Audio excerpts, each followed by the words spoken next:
Only you can make all this world seem right.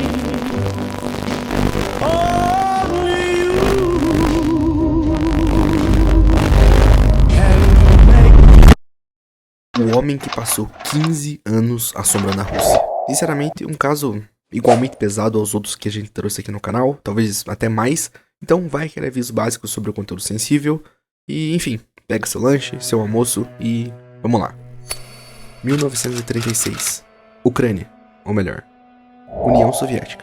Em uma região que era dominada pelo caos de Stalin, em que a situação era tão precária que fazia parte da população recorrer ao canibalismo, nasce Andrei Romanovich Chikatilo, filho de um militar russo aprisionado e de uma mãe problemática.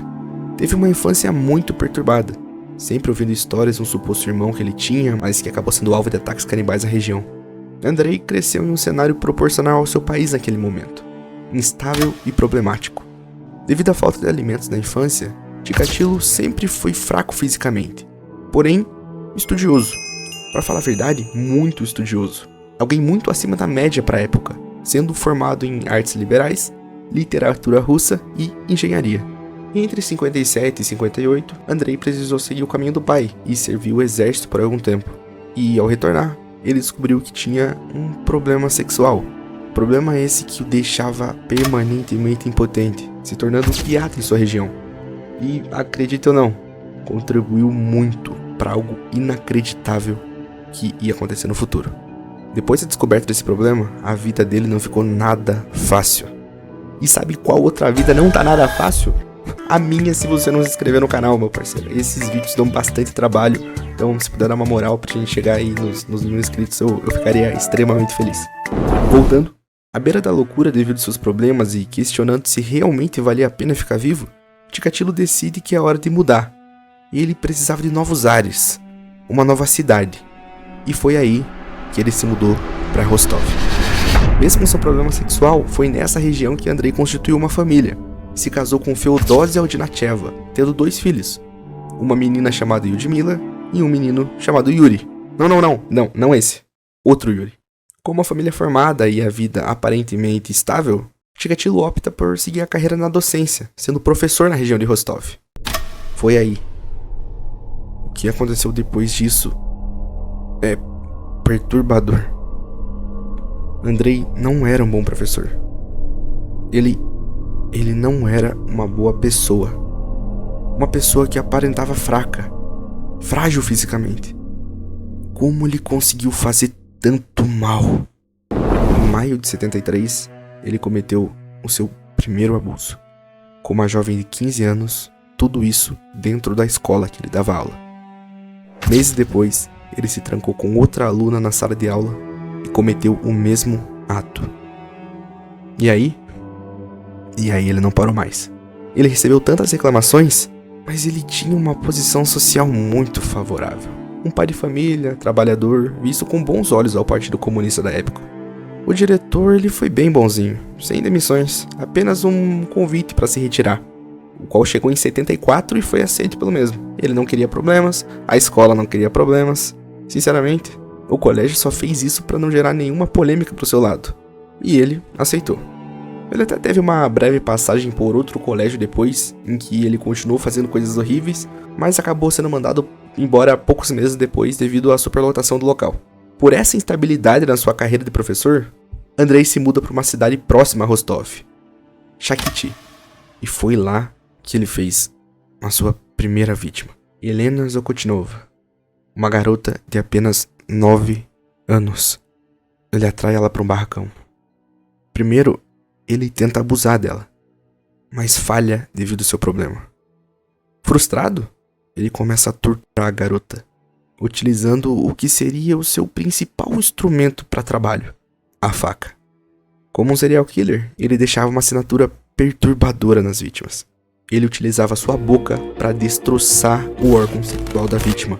Tudo isso enquanto ela estava viva, furando seus olhos para que a vítima não ouvisse e dilacerando a sua língua para que elas não gritassem. Assim, nasceu o apelido O Açougueiro de Rostov. Os policiais até acharam o corpo da garota, ligando o ocorrido com alguns possíveis nomes, e dentre eles estava o Andrei. Mas ele foi julgado e inocentado pela morte da garota por falta de provas. E no seu lugar, um homem chamado Alexandre foi considerado culpado e sentenciado à pena máxima, a execução. Nesse momento, prosseguir com a carreira de professor já era inviável devido às diversas acusações e suspeitas em cima dele. Sendo assim, ele voltou para a cidade de Rostov para trabalhar em uma fábrica. Mal sabia ele o que estava para acontecer nessa cidade. Seu novo trabalho fazia viajar bastante e, infelizmente, o proporcionava uma variedade de vítimas para serem localizadas em estações de trem e de ônibus. Sua preferência? Crianças e adolescentes. Não importa o sexo. Mas, se fosse adulto, ele sempre dava preferência por mulheres. E a segunda vítima não foi diferente. Outra garota, dessa vez com 17 anos. Mas os procedimentos seguiram o mesmo da última vítima. 81, 82, 83, 84. Ele seguiu colecionando vítimas. E nesse ponto, ele já havia chamado a atenção das autoridades. Em setembro de 84, Andrei finalmente foi pego. 2 detetives disfarçados o pegaram abordando uma mulher e o prenderam por atitudes suspeitas, onde encontraram o seu principal instrumento de trabalho junto dele, uma faca.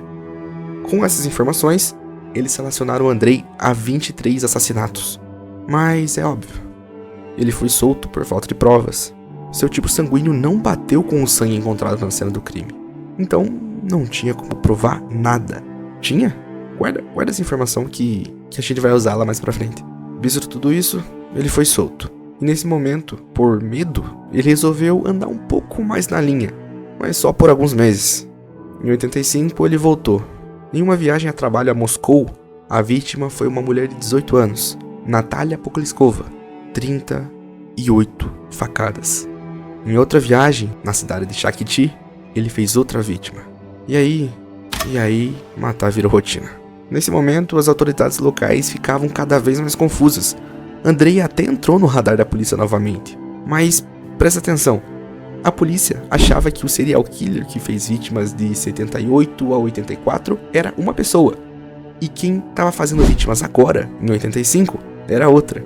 Enquanto nada era descoberto, ele continuava matando e matando por mais 5 anos consecutivos, sem consequência nenhuma.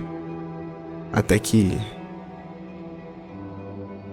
em mais um dia que seria normal para Andrei trabalhando nas estações de trem, ele faz de Svetlana Korostik, uma moça de 22 anos, a sua última vítima. A força policial sabia que ele estava por perto, então se intensificou na região. E finalmente, ele foi detido. Mas vamos voltar um pouco. Lembra quando ele foi preso em 84, relacionado a outros 23 assassinatos? E solto porque o sangue dele não bateu com o sangue encontrado no local do crime? Então, foi porque houve um erro da leitura do resultado dos exames do laboratório da polícia. Mal sabiam eles que esse simples erro faria um número de vítimas mais que duplicar. Mas dessa vez o sangue bateu. A polícia achava que ele era responsável pela morte de 36 pessoas. Mas quando viram que ele era o mesmo serial killer que fez vítimas de 78 a 84, tudo fez sentido. Dias depois, ele confessou parte dos crimes, de como sentia prazer ao matar. E não era um alívio, não, era realmente um prazer sexual. Ele realmente era um psicopata. Seu julgamento foi extremamente conturbado. Mães e pais das vítimas por todos os lados querendo justiça. E eu não falo na forma da lei. Eles queriam acabar com o Chikatilo com as próprias mãos. Como o tribunal já esperava isso, Andrei estava cercado de guardas e foi colocado em uma espécie de cela para sua própria proteção. Pelo menos até o julgamento. É interessante ressaltar o comportamento dele.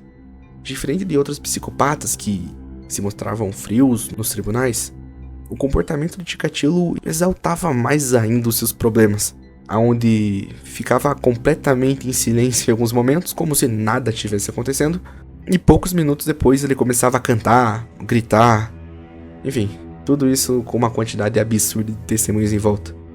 O processo foi longo, mas teve o seu fim. 14 de fevereiro de 94.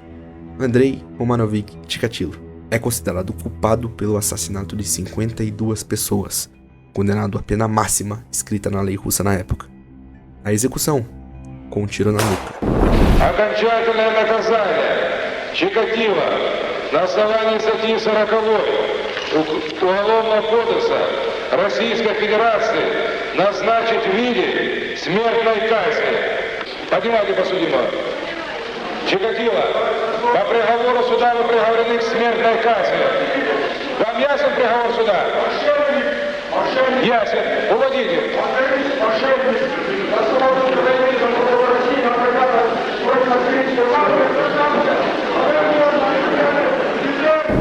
Algo justo para o que ele fez.